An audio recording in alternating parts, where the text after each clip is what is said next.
સ્વાધ્યાય 8.2 પ્રશ્ન પહેલો કિંમત શોધો. બે દાખલા જોઈશું આપણે. પહેલો છે sin 60 into cos 30 plus sin 30 into cos 60. ચાલો પહેલાનો જવાબ શોધીએ. sin 60 બોલો, sin 60 ની કિંમત શું છે? into cos 30 ની કિંમત √3/2 પ્લસ sin 30 ની કિંમત 1/2 into cos 60 ની કિંમત ચાલો શું થશે? √3 into √3 3 2/2 2 into 2 4 plus 1 into 1 2 into 2. હવે પ્લસ ની નિશાની આવે એટલે લસા લઈશું. 4 અને 4 નો લસા કેટલો થશે? 4. તો ઉપર 4 નીચે બે માં 4 4 છે એટલે સીધો સરવાળો થશે 3 + 1 3 ને 4 4 ના છેદમાં 4. તો જવાબ શું આવ્યો? 1.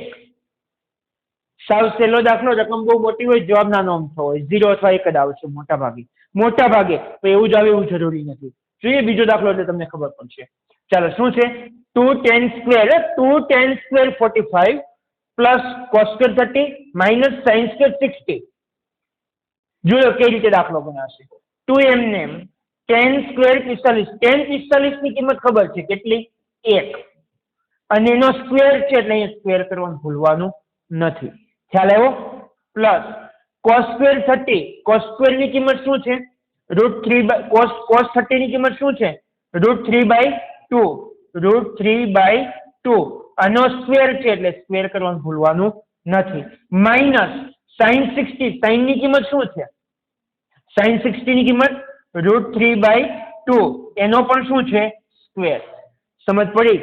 ચાલો પેલા સ્ક્વેર વાળું કામ પૂરું કરી દઈએ. 1 નો વર્ગ એટલે 1 1 ગુણ્યા 2 એટલે 2 પ્લસ વર્ગમૂળ 3 નો વર્ગ 3 છેદમાં 2 નો વર્ગ 4. ખ્યાલ આવ્યો? માઇનસ √3² √3 નો સ્ક્વેર 3 2 નો સ્ક્વેર 4. જો આ આખું પ્લસ છે, દેખાય છે? આખું શું છે? બંને સરખું છે તો શું થશે? કેન્સલ થાય કે ન થાય? આ કેન્સલ. તો જવાબ શું આવી ગયો? સમજ પડી કે ન પડી? લખી લો.